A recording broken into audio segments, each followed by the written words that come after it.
Okay, here's a video I've been meaning to do. I should have did this a long time ago. I did all the dog rescue stuff, but a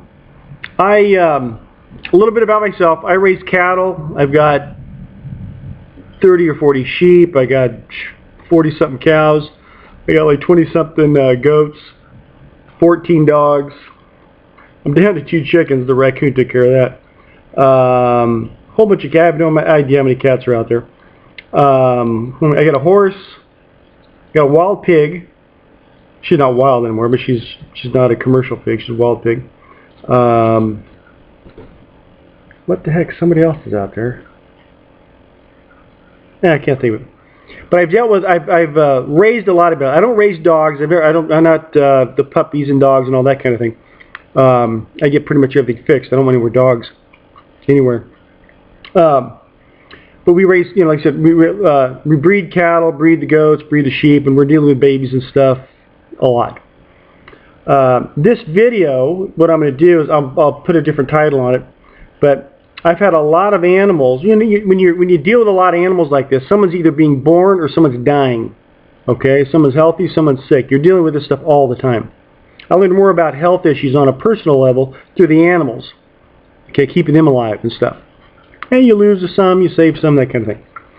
Typically when an animal, let's say you have a pet puppy, a dog, a cat, whatever, sheep, goats, whatever. When they get sick, they go off feed. Let's see, for whatever reason. It could be a worm overload, it could be a cold, or something they've picked up, some little disease or whatever. They will go off feed. They'll stop eating and drinking. Okay? And what happens is because they've gone off of eating, they lose their energy to fight this thing. And because they've gone off the water, they're going to get sicker. It's the dehydration that's going to kill them. The initial disease, the thing that got this started, usually isn't, in a sense it kills them. But usually that's not the kicker. It's the fact that they go off water. Okay, so day 1 you don't catch it. Day 2 they're looking weak. Day 3 they stroke out and die.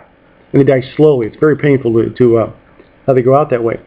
So what I found is a couple of things I do, and it's saved a lot. I've saved a lot of animals this way.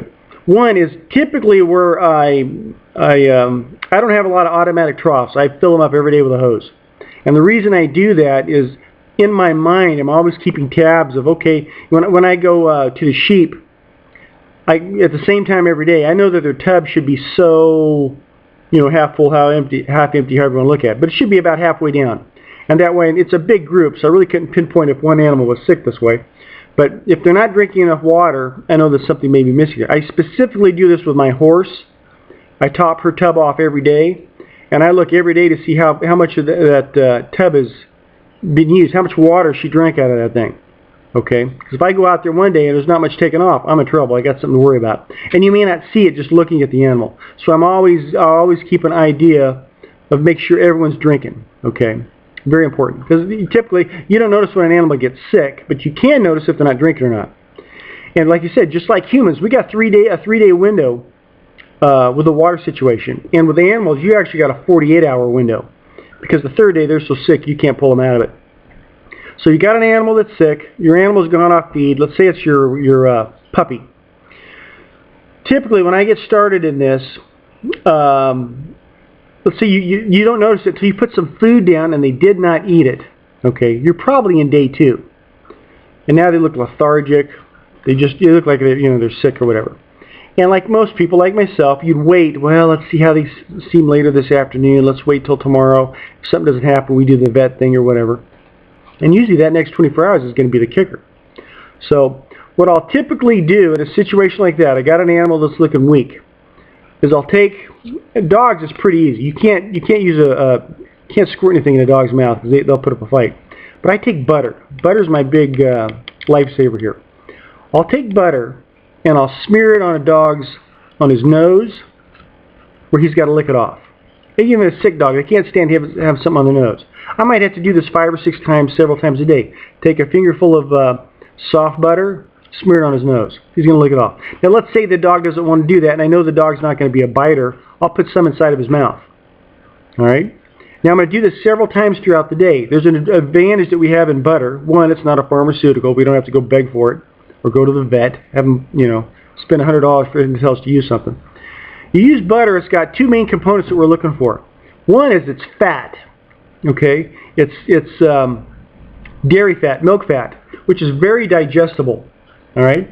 So you have an animal that's not eating, all right? Now we get some of that fat in him. It's going to offer him some energy. You can't force feed a dog.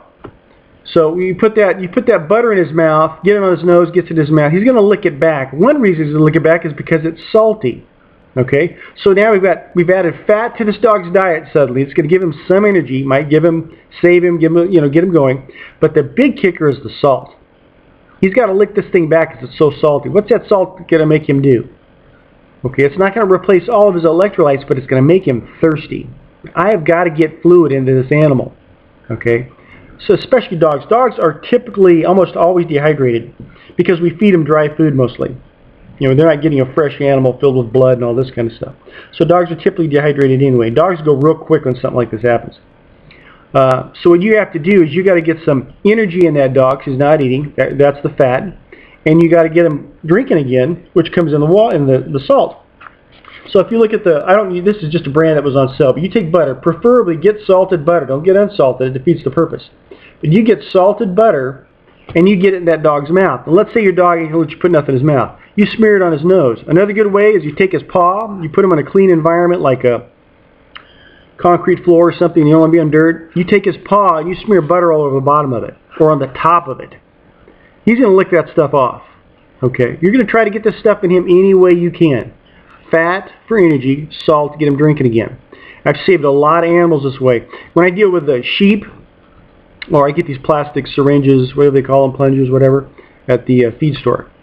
I'll take room temperature butter and take this thing off, shove a bunch of butter in here, and then I'll stick this thing in the back. You take it to the side of their mouth. I shove this thing, let me get the picture.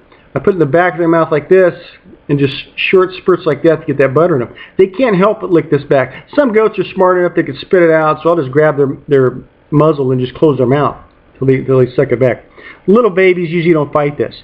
But I've had more times, if I gave butter in the morning, that animal is drinking, and he may not be moving around, but looks a little more energetic by the afternoon. Now, if they have some ongoing thing like coccidiosis or something like that, you got more things to deal with. You got to get some medicine in this animal.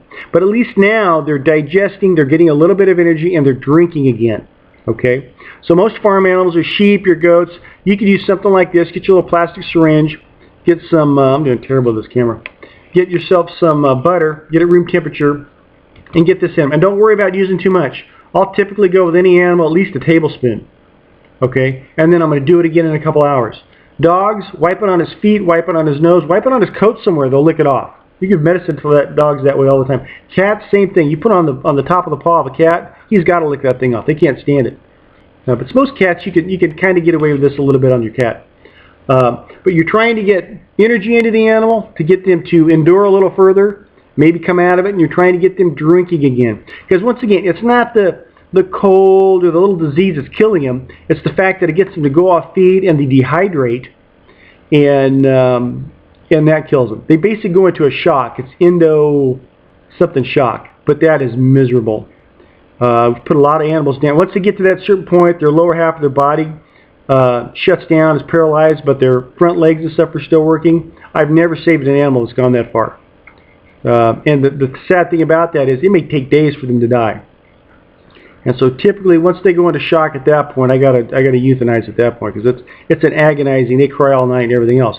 But if you've got a puppy, you got a cat or a little farm animal, or any animal, doesn't matter. Yeah, this works on humans, But you get some butter in them. They'll get drinking again. They get some energy out of it, and you can get them to endure another day until or go a little further, where it gives it medicine a chance to do its job and that type of thing. So just a little quick way to save your pet or your little farm animal. Get you some butter. Get you some of these. But anything you do to get that butter in them, get them drinking again. Anyway, I hope this was helpful.